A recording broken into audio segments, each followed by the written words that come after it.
하나님의 말씀 우리 요한계시록 14장 14절에서 20절 말씀 우리 함께 보도록 하겠습니다. 요한계시록 14장 14절에서 20절 말씀.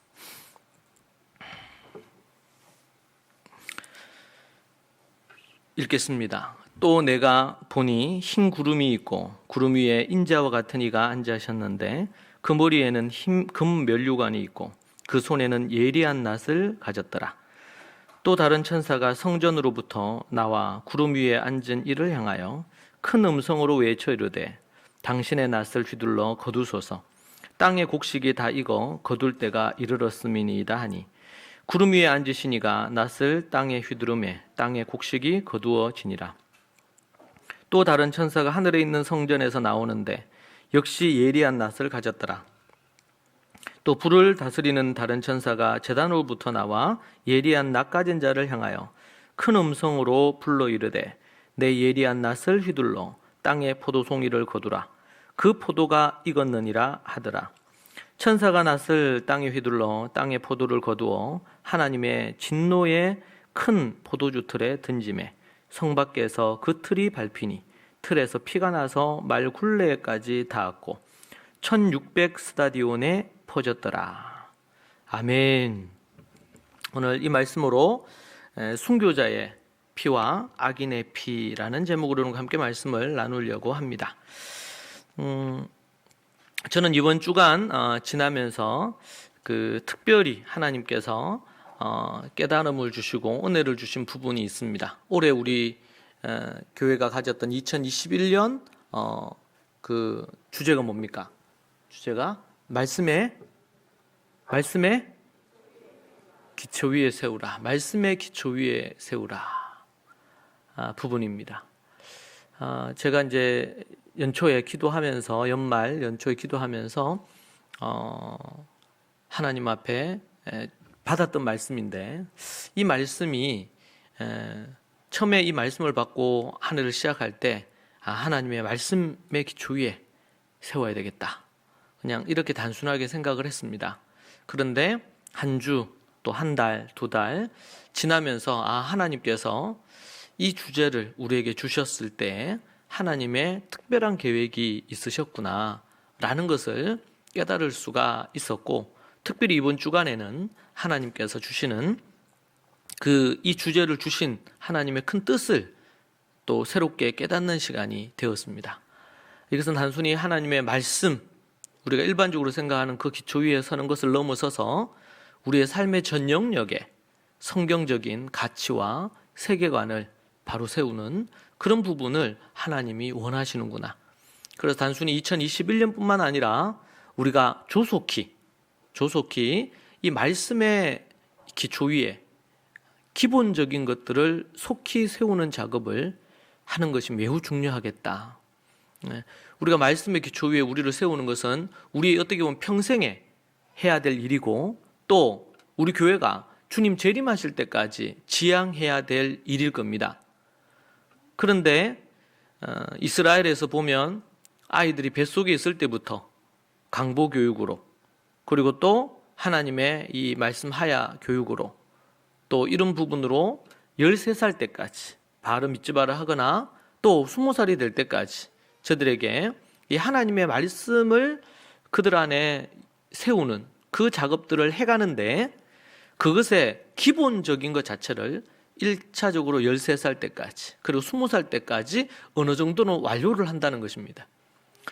그러한 마중물을 가지고 그들의 평생에 하나님의 말씀을 붙들고 가정을 이루고 또 자녀들에게 믿음을 전수하고 말씀을 전수하면서 평생을 살아가는 것이죠. 근데 우리는 한국 기독교뿐만 아니라 전 세계 기독교가 놓쳤던, 또 놓치고 있었던 것이 뭐냐면 바로 이러한 하나님의 말씀의 기초 위에 기초를 세우지 못했다는 것입니다. 한국 교회는 하나님의 말씀의 기초 위에 제대로 세워지지를 못했습니다.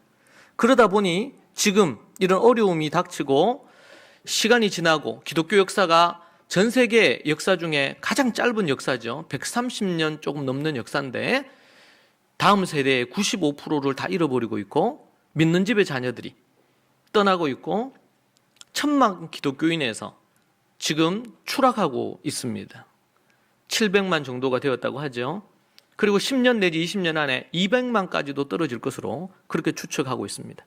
수도권의 많은 교회들은 대형 교회들이 이단에게 교회가 경매로 넘어가거나 아니면은 절이나 아니면 그런 어떤 형태로 술집으로 넘어가는 경우들이 이제는 유럽의 영국의 이야기가 아니라 한국의 이야기가 되어버렸습니다. 우리가 생각을 해야 될 것은 우리 대형 교회들이 아니면 또 우리 기독교가 우리 한국 교회가 약해졌구나. 저는 그것은 크게 중요하지 않다고 생각합니다. 예루살렘에 예수님이 제자들을 세우셨을 때 단 12명으로 출발을 했죠. 그 중에 한 명은 주님을 버리고 떠났던 가룟 유다입니다. 주님을 따르던 수많은 수백 명의 사람들이 예수님이 잡혀서 십자가에 달릴 때 모두 다 뿔뿔이 흩어졌고 도리어 예수님을 십자가에 못 박으라고 하는 그 대열에 들어갔습니다. 숫자의 많고 적음이 우리 교회가 가진 힘이 절대로 아닙니다. 도리어 로마 당시 기독교가 국교가 되면서 그 이후로 도리어 교회는 십자군을 앞세워서 얼마나 많은 나라들을 착취하고 약탈하고 죽이고 악한 짓을 많이 했는지 모릅니다. 우리는 성경의 계시록을 보면서 7교회를 보며 칭찬 들었던 교회들, 그 교회들은 결코 물질적으로 부유했기 때문이 아니었고 또 그 도시에서 돈 있고 권력 있는 사람들이 모였기 때문도 아닙니다. 이것은 극히 세속적인 관점에서 교회를 보는 것입니다. 숫자가 많아야 되고 또 사람들이 힘이 있고 권력이 있어야 되고 돈이 있어야지 그 교회가 뭔가 대단한 것처럼 생각을 하는 경우들이 있습니다. 그것은 매우 세속적인 것에 물들어서 타락해 있는 하나님께 책망만 들을 교회들의 모습들입니다. 그런 측면에서 우리는 말씀의 기초 위에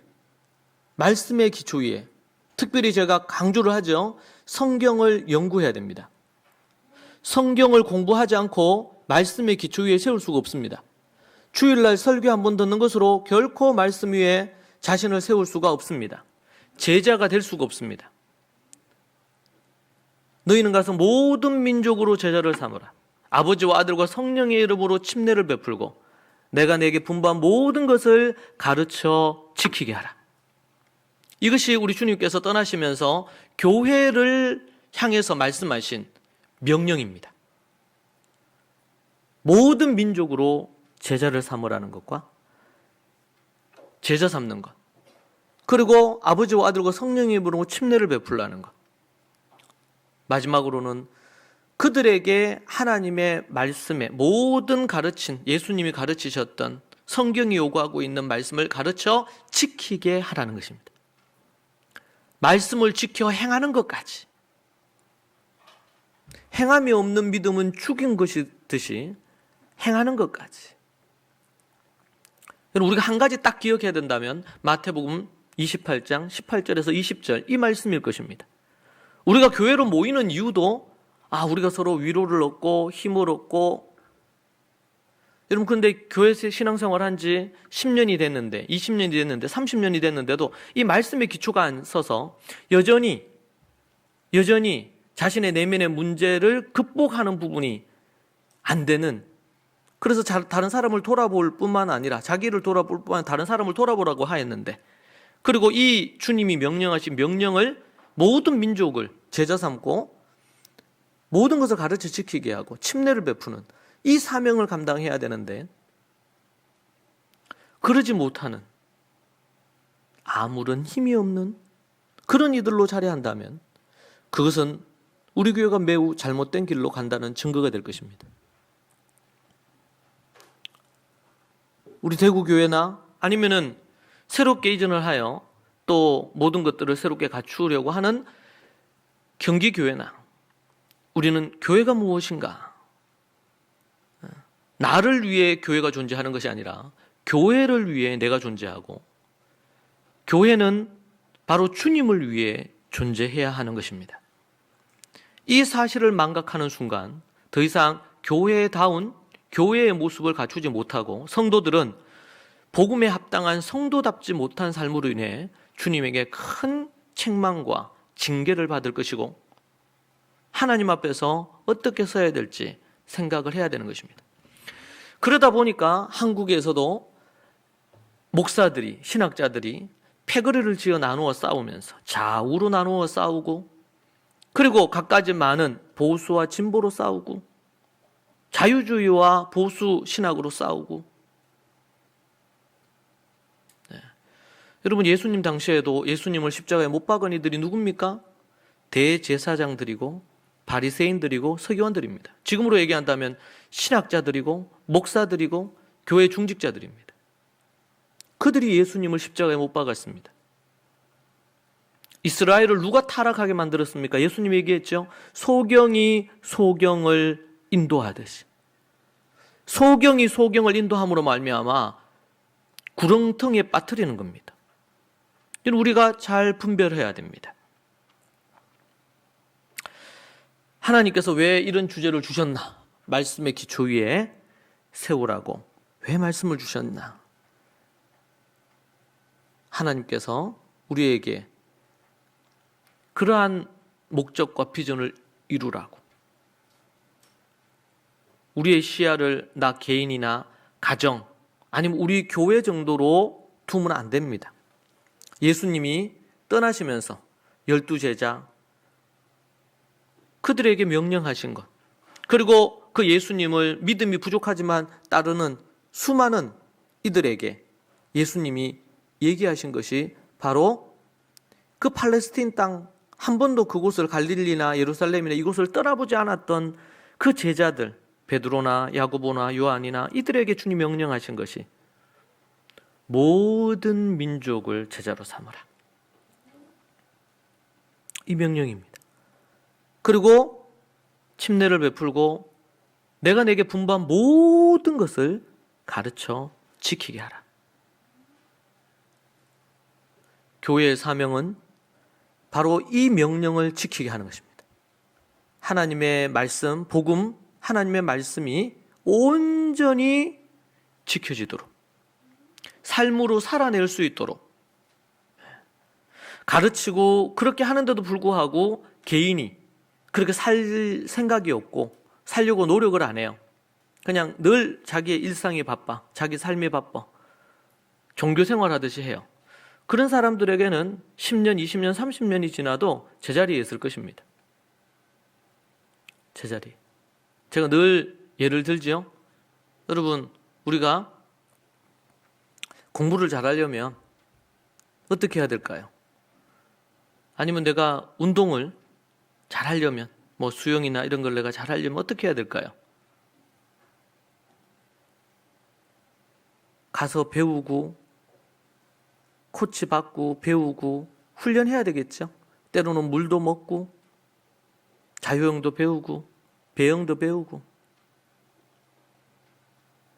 근데 많은 사람들은 교회 들어오면서는 그렇게 하려고 생각을 안 합니다. 물론 잘못된 가르침도 있어요. 예수님 믿기만 하면 천국 간다고 하면서 거짓 복음을 전해가지고 그냥 교회 한번 나가고 예수님 믿는다고 고백하고 정기적으로 종교 생활을 하면 천국 간다고 착각하게 만든 지도자들의 이 잘못된 가르침이 분명히 있다고 저는 생각합니다. 그러면서 소위 말해서 노력을 안 하는 것입니다.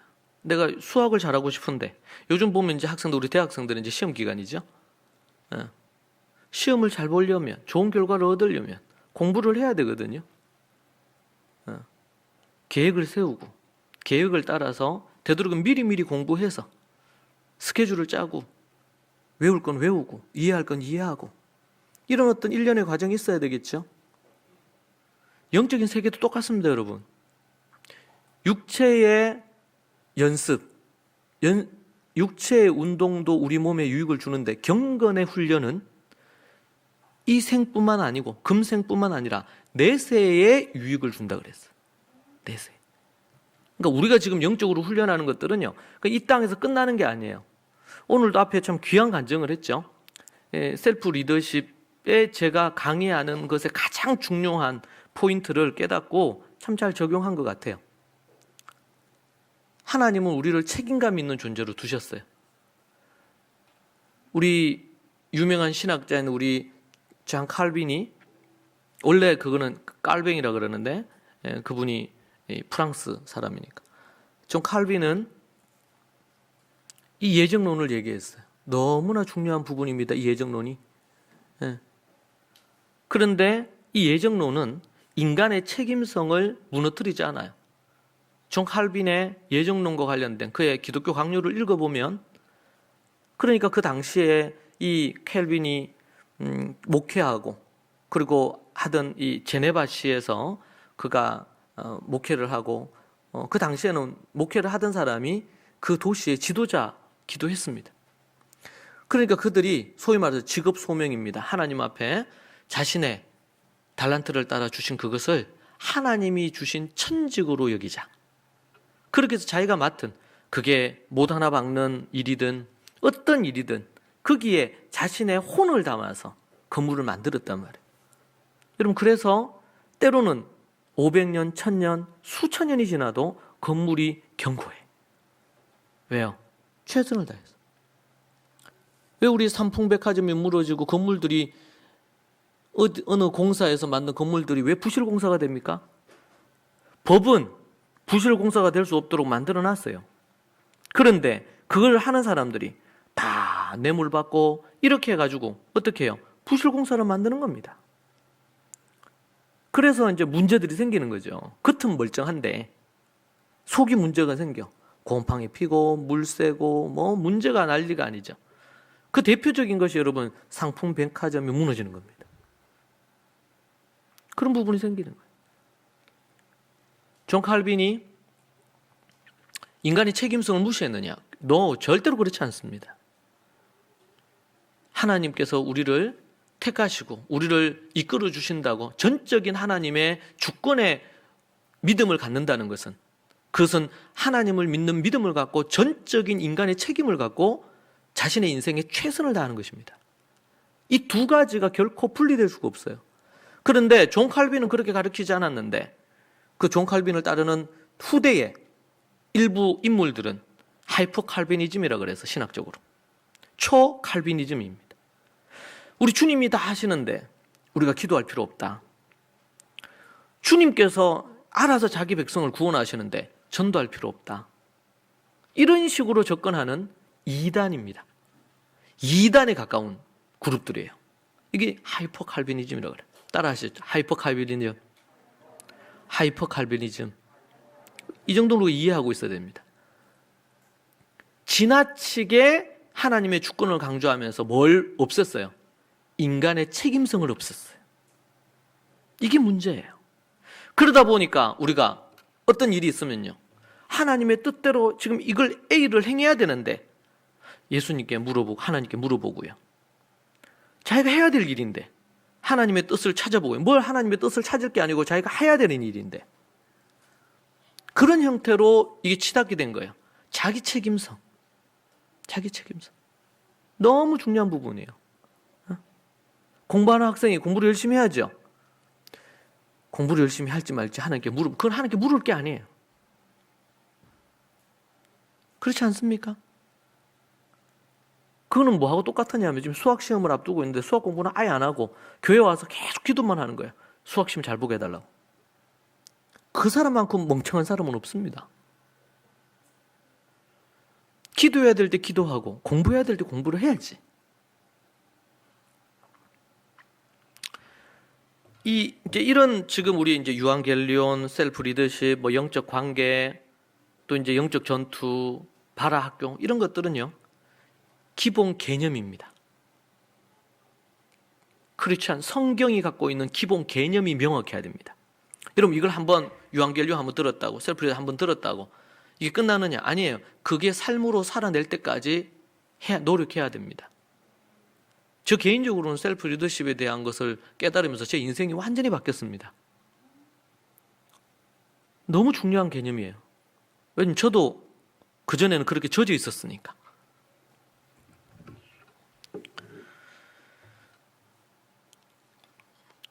오늘 그래서 우리가 이제 앞으로 이 주제와 관련해서 올해까지 계속 치닫고요.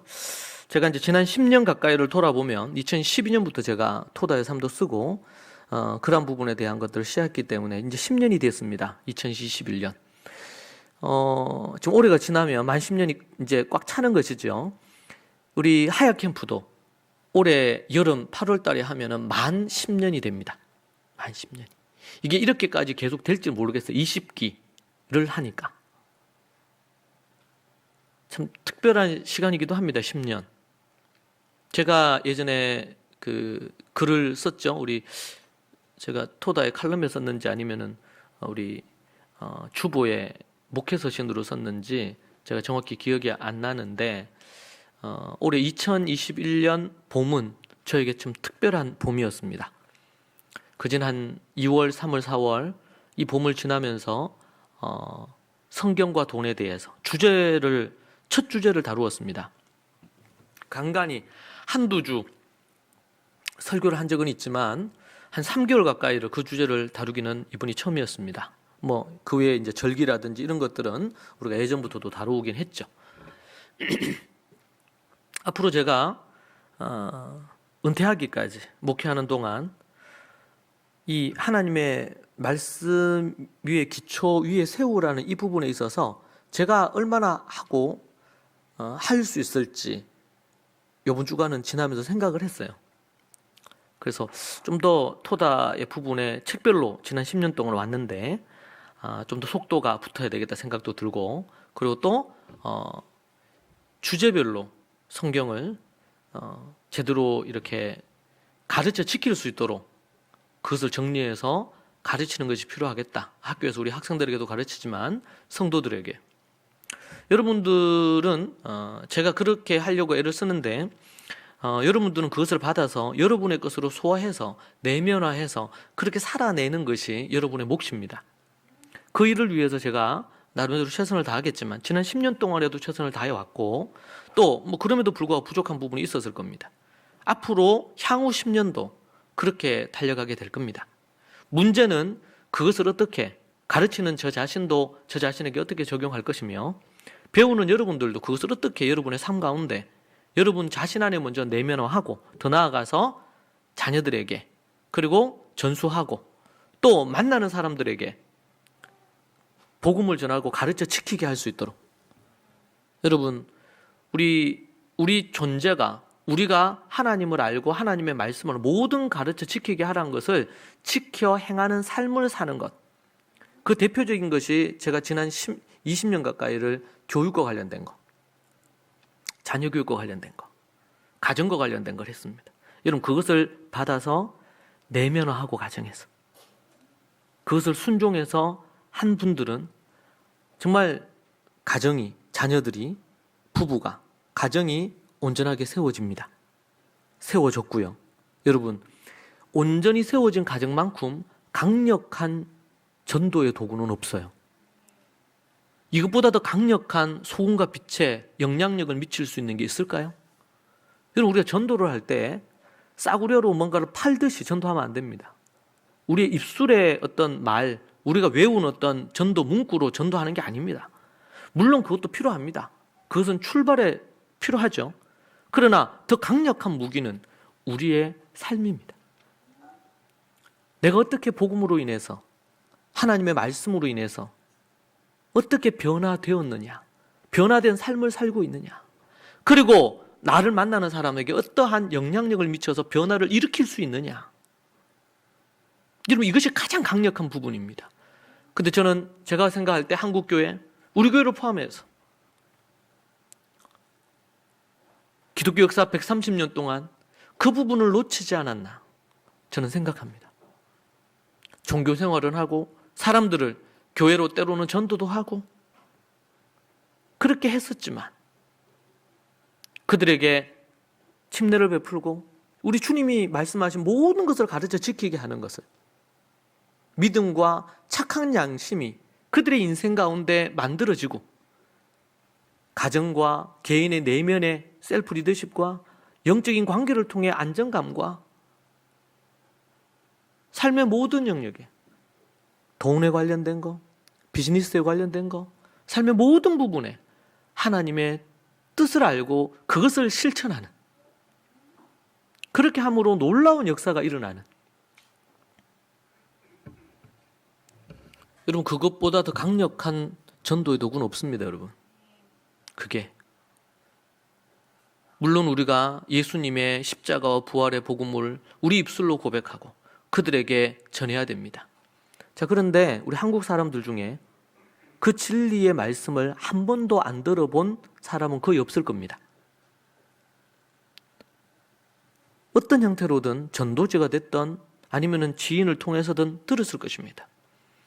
근데 지금 현재 한국 사회, 특별히 후기 기독교 사회라고 그러죠. 복음이 한번 지나간 자리에 있는 사회들, 유럽과 특별히 한국, 일본, 중국도 그렇습니다.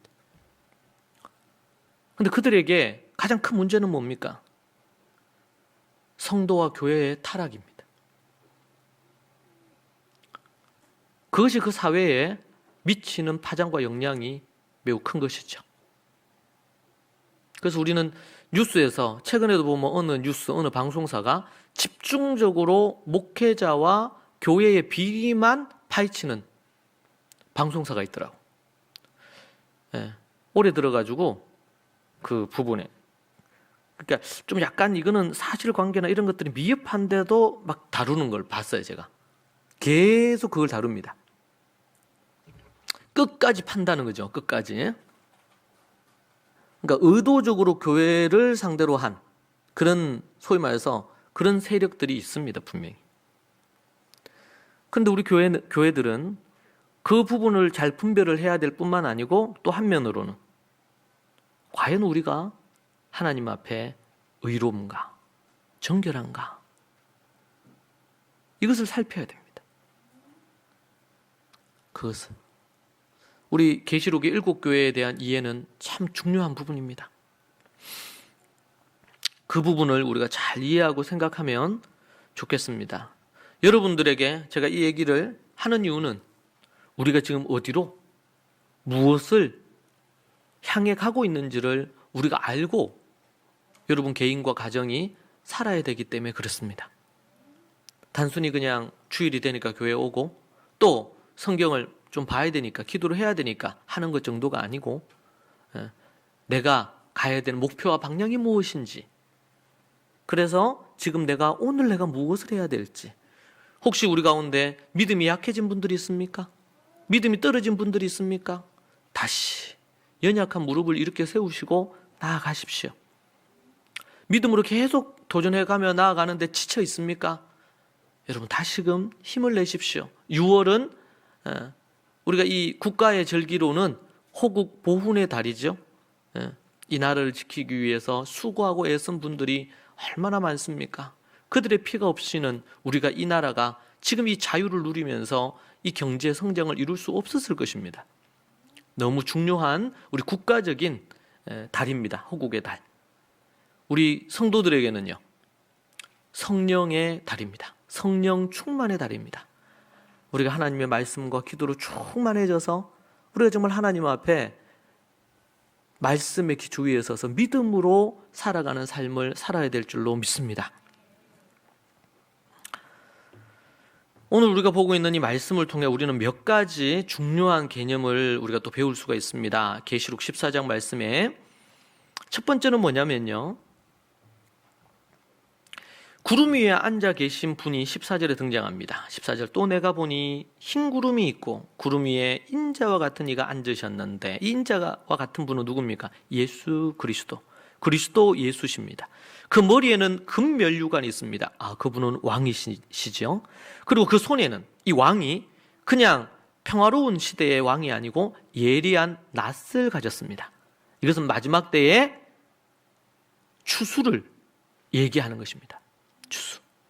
추수하기. 그러니까 성경은요, 이 이스라엘이 그 가나안에 정착하면서 농사를 중심으로 한 농업 사회였습니다. 그러다 보니까 예수님이나 아니면 성경의 기록에 많은 표현들이 약간 농사와 관련된 이런 표현들이 없지 않아 많이 있습니다. 그래서 여기 보니까 예리한 낫을 가졌더라, 그렇게 얘기하죠.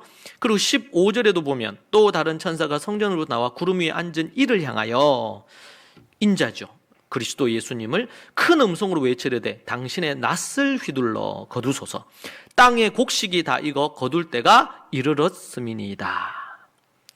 마지막 때가 되어서 이제는 곡식을 거두어야 됩니다. 그런데 14절, 15절, 16절은요, 이것은 믿는 자들, 알곡을 거두는 메시지입니다. 알곡을 거두는 메시지. 그리고 16절, 17절 이하에는요, 가라지들을 거두는 개념입니다. 가라지들을 거두어가지고 예리한 낫이 또 등장을 하죠. 두 가지 추수가 있다. 여러분, 종말이 되면, 예수님이 재림하실 때가 되면 두 가지 추수의 일이 이루어질 것입니다. 하나는 먼저 이루어지는 것이 믿는 자들의 추수입니다. 이들도 추수가 돼요.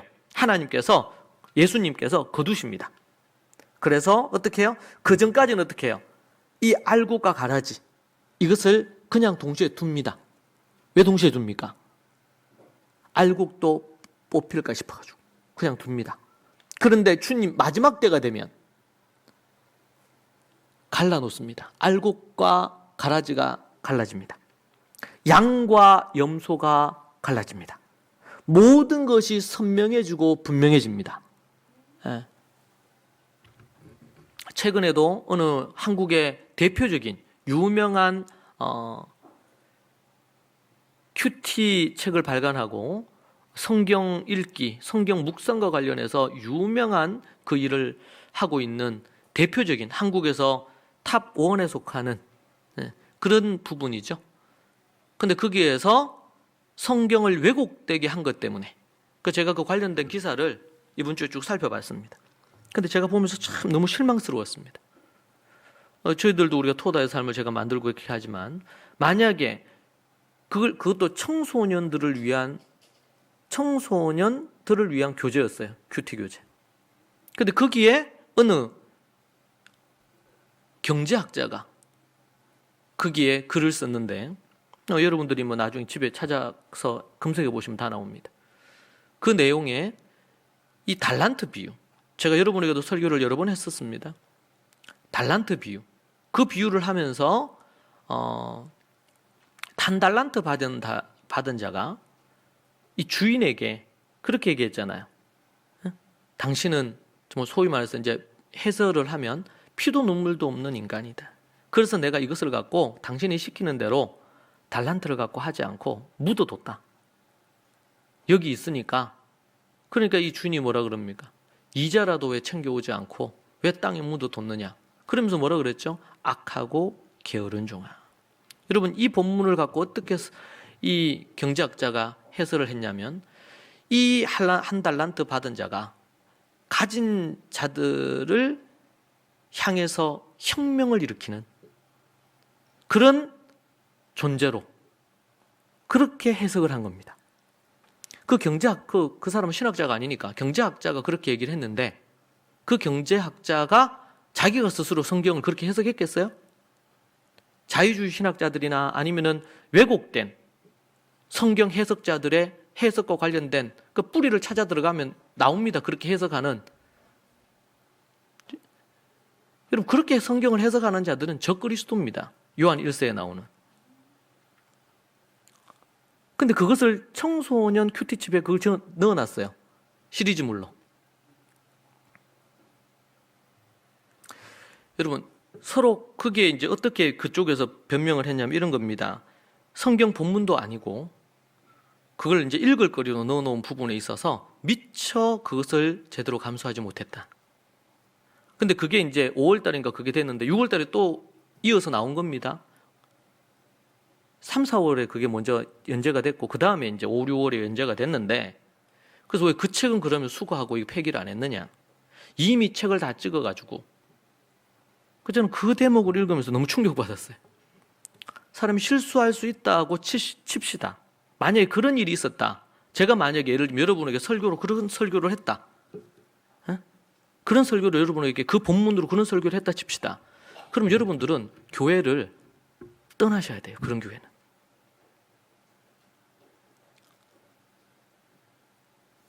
그럼 거짓 교사가 가르치는 교회에서 더 이상 어떻게 교회에 머물러요? 떠나야지. 여러분, 제가 토다의 삶에 그런 내용이 일부라도 있었다, 그렇다 그러면 그게 10,000권이 됐든 10만 권이 됐든 저는 다 폐기 처분했을 겁니다. 이미 다 찍어놔서 그것을 못했다고요? 말도 안 되는 변명이지. 돈벌이를 하기 위해서 그걸 하나요?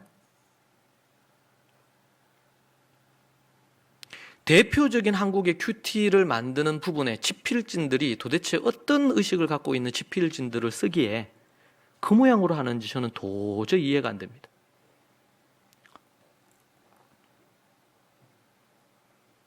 여러분들이 기회가 되신다면 요한일서를 여러분들이 꼭 이번 주간에 읽으십시오. 거기에는 우리는 나중에 이제 제가 요한계시록에서 적그리스도에 대한 얘기를 할 건데, 요한일서에서 적그리스도에 대해서 가장 많이 또 자세하게 나오는 책입니다.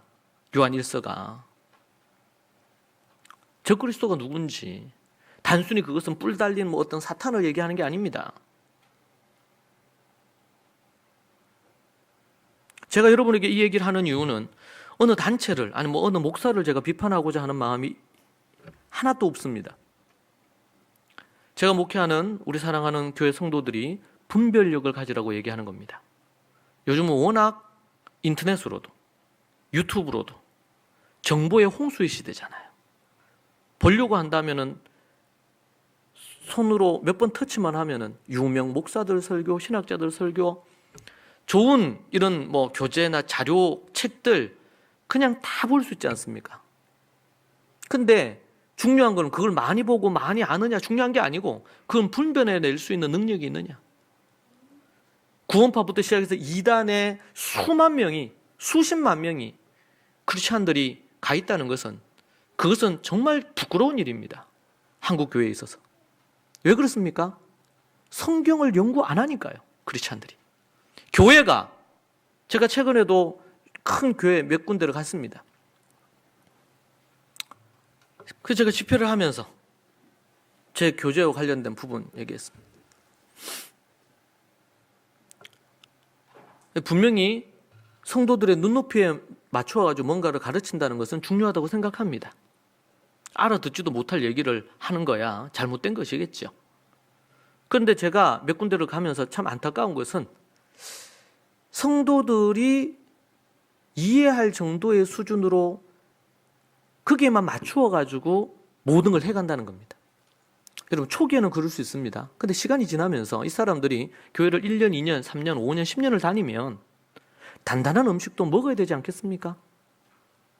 그런데 아주 그냥 쉽게 더 어려운 부분들에 대한 용어나 이런 것들을 잃지 않으면서 그렇게 접근을 하는 것을 봤습니다. 목회자들이. 저는 좀 우려가 많이 되었습니다. 여러분 그런 접근이 성도들이 수준이 그것밖에 안 되느냐? 그렇지 않습니다.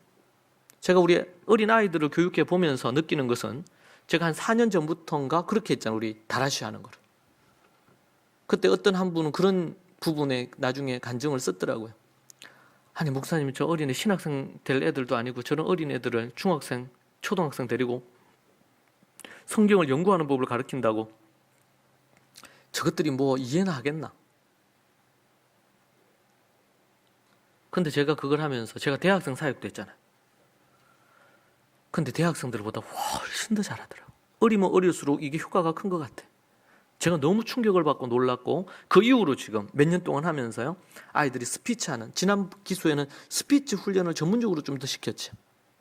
호흡하는 법, 말하는 법, 논리적으로 글을 쓰는 법 이런 부분들에 있어서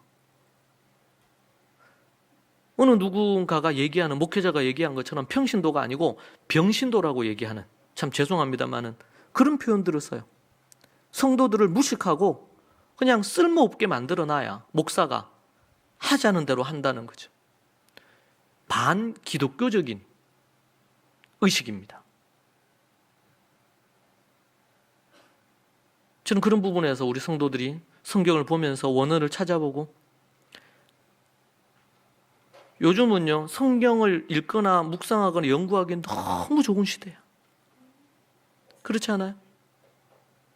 최근에 제가 어제 봤죠. 옛날에 이제 가피풀이라는 그 에서 만든 성경 관련된 그게 있는데, 그래서 제가 어제 그걸 보고 다시 보고 너무 좋아가지고 제가 딸들에게도 이거 보라 그랬어요.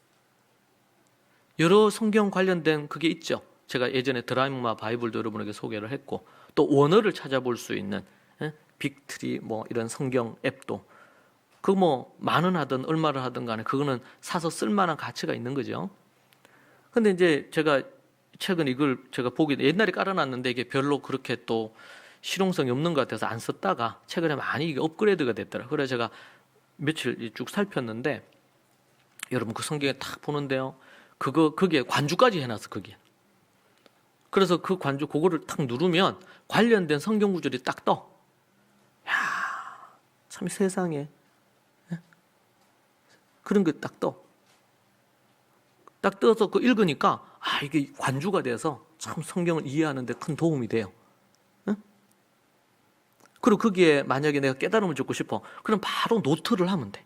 메모해서 노트를 해놓으면 거기에 성경, 내가 읽은 성경에 거기에 중간에 딱 박스가 생겨서 내가 묵상해서 딱 적어놓은 게 딱 거기에 딱 있어. 좋죠. 그걸 그냥 공짜로 쓸 수도 있고, 아니면은 개혁 개정을 쓰는데 500원이래. 500원이요. 500원. 그 외에 이제 뭐 시운성 이런 거는 뭐 요즘 할인하더라고. 6월 며칠 8일인까지인가 할인을 해요, 여러분. 거기 쉬운 성경 뭐 원래 3,500원인데 뭐 2,000원 몇백 원 뭐 이렇게 있어.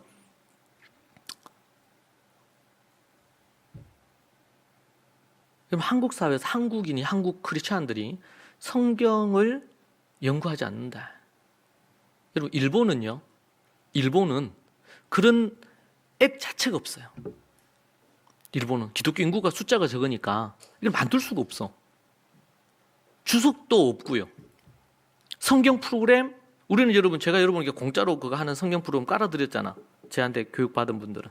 거기 여러분 그 단어에다가 클릭 2번만 하면 성경 사전이 빡 뜨잖아요. 그냥 한글로 번역되어 있는 것이. 근데 일본에는 그런 그 프로그램 자체가 없어요. 왜요? 만들어도 이것을 사서 쓸 수요가 없다 보니까. 그러니까 누군가가 돈을 들여가지고 입으로 만들어야 되는데, 그리고 우리는요 성경 앱에서 여러분 쫙 찾으면 성경 프로그램이 막 수백 개가 나오잖아요. 좋은 것부터 안 좋은 것까지 해가지고. 근데 일본에는 그게 없어요. 여러분 제가 그거 처음에 가서 너무 놀랐어요. 우리 부모 훈련대가 5학기가 되면 성경 연구하는 과정을 가르치는데, 그걸 가르치려고 여러분 다들 성경 프로그램을 깔아오세요. 근데 관계자한테 들으니까 성경 프로그램이 없대. 저는 한국처럼 다 있는 줄 알았어요. 전 세계 모든 나라가. 근데 한국만 유독 이런 것들이, 그러니까 영어권하고. 그래서 이제 일본에서는 영어를 좀 하는 사람만 보는 거예요. 영어 자료들은 있으니까 영어를 보는 거. 그 제가 일본에 이제 3년 갔고, 최근에도 일본 교회들 섬기는 교회들이 있다 보니까, 만약에 좀 이게 좀 돈이 좀 모이면 이거는 이제 그 후원을 해야 돼. 투자를 해가지고 그런 걸 좀 만들면 좋겠다. 만드는 데만 해도 한 10년 안 걸리겠어요? 다 번역을 해야 되니까. 네, 일본어로. 일본인들이 아주 학구적이더라고, 제가 가보니까. 근데 이제 그 사람들이 이제 일본어로 된 게 없으니까. 여러분, 우린 정말 현재 복을 받은 사람들. 그런데 안 해. 제가 어제 시범적으로 한번 해봤어요. 그렇게 해가지고 탁 하고. 거기는 뭐 소그룹으로 뭐 통독하는 방도 만들 수도 있고 뭐 난리더라고요. 거기 보니까. 참 기발해요. 문제는 그거를 할 마음이 없는 거예요. 그걸 할 마음이. 제가 늘 강조하죠. 성경 반드시 연구해야 됩니다. 성경을 공부하지 않고서는 안 되고, 공부하고 나서 가정예배 때 그것을 갖고 서로 토론하고 나누고 해야 됩니다. 좀 방법을 모르는데요. 그냥 공부하세요. 모르는 단어 찾고 하면 돼요, 그냥.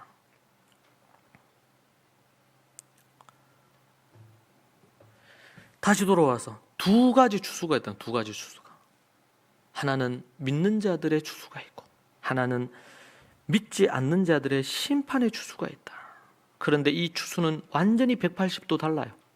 14절에서 16절을 읽을 때와 앞에 읽었고 17절부터 20절까지 읽어보면요, 또 다른 천사가 하늘에 있는 성전에서 나오는데 역시 예리한 낫을 가졌더라. 또 불을 다스리는 다른 천사가 제단으로부터 나와 예리한 낫 가진 자를 향하여 큰 음성으로 불러 이르되 네 예리한 낫을 휘둘러 땅에 포도송이를 거두라. 그 포도가 익었느니라 하더라. 천사가 낫을 땅에 휘둘러 땅에 포도를 거두어 하나님의 진노에, 여기 동그라미 진노에, 지금 17절부터 20절까지의 추수는 진노의 추수입니다. 큰 포도주 틀에 던짐에 성 밖에서 그 틀이 밟히니 틀에서 피가 나서 말 굴레에까지 닿았고 1600스다디온에 퍼졌더라. 완전히 분위기가 다르죠. 하나님의 심판의 추수가 있습니다. 여기에서 살아남을 자 아무도 없습니다. 둘 중에 하나밖에 없습니다. 전 지구적으로 이루어질 것입니다. 대한민국은 하나님의 심판 아래 놓여 있습니다. 하나님을 떠나고 하나님의 말씀의 계명을 업신여기는 그 국가는 미래가 없습니다. 두려움으로 하나님께 돌아가야 됩니다. 이 두 가지 추수, 여러분 마태복음 3장 1절부터 12절에 보면 이 추수에 관련된 내용들이 또 나옵니다. 이 추수에 관련된 부분들이. 제가 한번 읽어보면 그때 침례 요한이 이르러 유대 광야에서 전파하여 말하되, 마태복음 3장 1절입니다.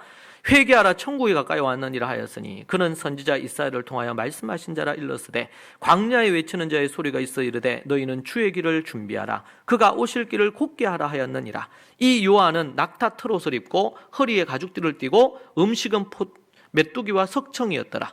이때에 예루살렘과 온 유대와 요단강 사방에서 다 그에게 나와 자기들의 죄를 자복하고 요단강에서 그에게 침례를 받더니 요한이 많은 바리새인들과 사두개인들이 침례 베푸는 데로 오는 것을 보고 이르되 독사의 자식들아 누가 너희를 가르쳐 임박한 진노를 피하라 하더냐.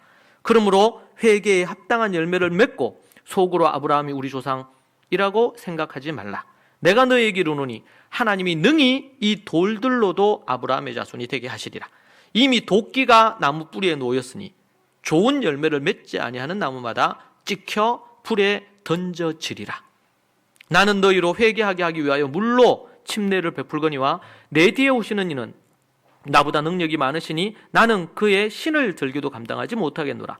그는 성령과 불로 너희에게 침례를 베푸실 것이요 손에 키를 들고 자기의 타작마당을 정하게 하사 알곡은 모아 곡간에 들이고 쭉정이는 꺼지지 않는 불에 태우시리라. 이 마태복음 3장에서 우리에게 얘기해주고 있는 두 가지 추수에 대한 메시지입니다. 여러분, 우리는 언제 어떻게 우리 인생이 끝날지 모릅니다. 최근에도 코로나로 인해서 제 아시는 분들도 사망에, 최근에 젊은 분인데 사망에 이른 분도 있습니다. 우리는 내일을 알 수가 없습니다. 분명한 것은 우리 인간의 인생이 죽음을 맞으면서 종말에 이르든 예수님이 재림하셔서 종말에 이르게 되든 어떤 형태가 됐든지 간에 사람에게 그 마지막이 오면 결국에는 믿는 자의 추수와 믿지 않는 자의 하나님의 재앙의 추수로 나누어져서 하나님이 그들을 이끌고 가신다는 것입니다. 손에 키를 들고 자기의 타작마당을 정하게 하사 알곡은 모아 곡간에 들이고, 이게 14절부터 16절까지 내용. 17절부터 20절까지가 뭡니까? 쭉정이는 꺼지지 않는 불에 태우신다고 그렇게 얘기합니다. 그런데 오늘 18절에 보니까 이 포도가 익었어요. 추수를 했는데 앞에 믿는 자들의 추수는요, 곡식을 거두어서 알곡으로 해가지고 창고에 곡간에 들이는 거고, 이 믿지 않는 자들의 추수는요, 낫을 가지고 포도송이를 다 익었어. 이제는 포도를 따야 돼. 근데 그 딴 것을 어디에요? 이스라엘은 포도즙 틀이 있어요. 포도주를 만드니까 틀에다가 넣었어요. 그리고 그 포도즙 틀을 밟아 익게 가지고 포도즙을 만들었습니다. 지금 이스라엘에서는 이건 늘 보는 겁니다. 제가 이스라엘 갔을 때도 옛날에 포도즙 틀이 있었던 그런 것들을 가는 곳곳마다 볼 수가 있었어요. 근데 그렇게 포도즙을 짠다는 건 뭡니까? 하나님께서 마지막에 그들을 밟아 심판하시겠다. 그것을 우리에게 얘기해 주고 있는 겁니다. 그래서 도성 밖에서 저들이 도성 밖에, 성 밖에 그 틀이 밟히니 틀에서 피가 나서, 원래 틀을 밟으면 포도즙이 나와야 되는데 뭐가 나온다고 했냐면 피가 났다고 그렇게 얘기하죠. 그들을 다 어떻게 멸하시겠다는 것입니다. 그리고 이 피가 어떻게 됩니까? 1600 스타디온이에요. 1600 스타디온. 이 스타디온은요,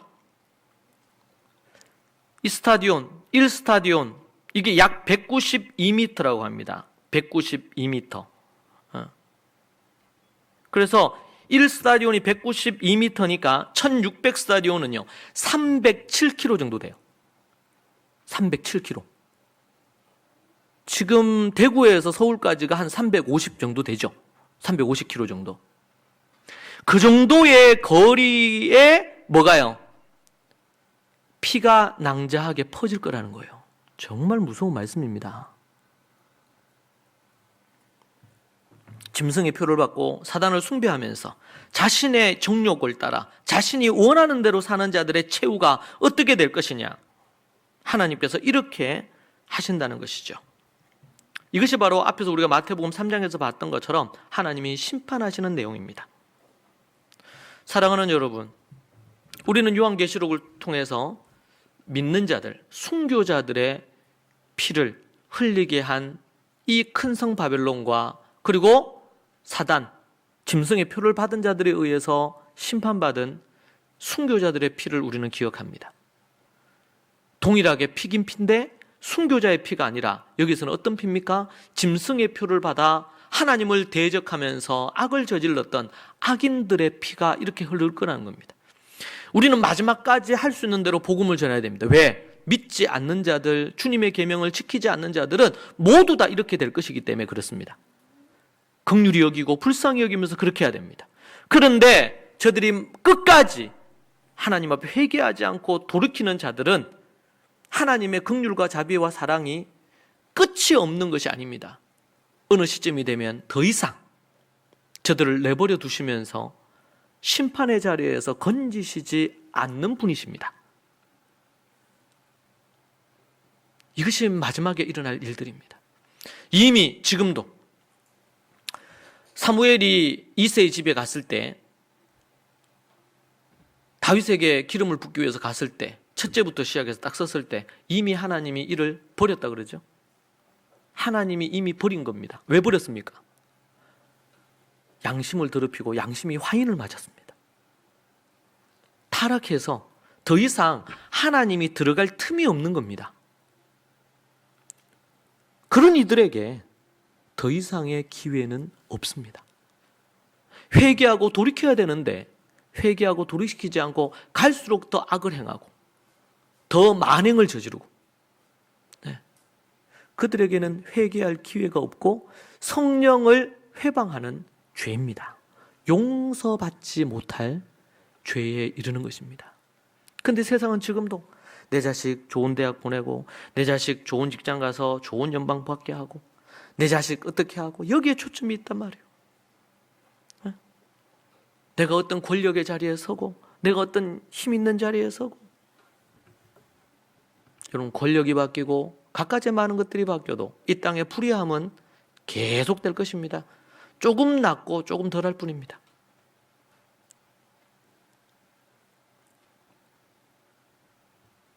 순교자의 피가 있고 악인들의 피가 있습니다. 그것에 대해서 하나님은 반드시 심판하십니다. 사랑하는 여러분, 여러분은 14절에서 16절에 등장하는 하나님의 그 추수, 구원의 추수, 거기에 이를 것을 소망하면서 여러분 믿음으로 나아가고 계십니까? 정말 하나님 앞에 그렇게 믿음으로 서고 계십니까? 이 땅이 모두 다 불타버리고 큰 성 바벨론이 불타버리고 무너지듯이 무너지고, 그리고 짐승의 표를 받은 자들이 모두 다 포도즙에서 밟혀서 저들이 피를 흘리면서 지옥을 향해 가는 그 부분에 대한 명확한 인식, 이해와 천국과 지옥에 대한 분명한 이해를 갖고 내가 오늘 하나님 앞에 거룩하고 정결하게 믿음을 지키고 주님의 계명을 지키는 삶을 살고 있습니까? 우린 요한계시록을 통해서 하나님 앞에 어떻게 살아야 될지, 더 나아가서 어떻게 우리가 우리의 사명을 감당해야 할지, 때로는 핍박을 받고 사람들에게 무시당하고 이렇게 한다 하더라도 그 길을 갈지 그것은 여러분이 선택하는 것입니다. 사랑하는 여러분, 정말 하나님 앞에서 믿음의 삶을 살기를 소망합니다. 어떠한 추수의 대열에 여러분들이 합류하여 하나님 앞에 나아가기를 원합니까? 우리 가운데 한 명도 지옥불에 떨어지는 17절에서 20절에 포도즙 틀에 밟히는 그러한 하나님의 추수 심판의 자리에 우리 가운데 한 명도 서지 않기를 원합니다. 오늘도 믿음으로 선택하십시오.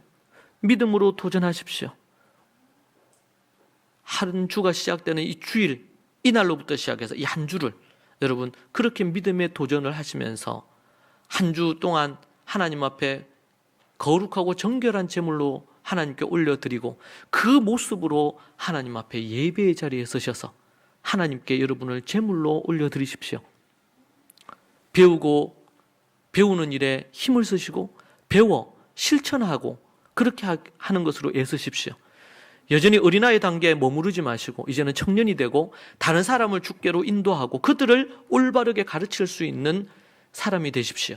이미 선생이 되어야 되는데 아직까지 젖이나 먹고 어린아이의 단계에 있는 자들이 우리 가운데 한 명도 없기를 소망합니다.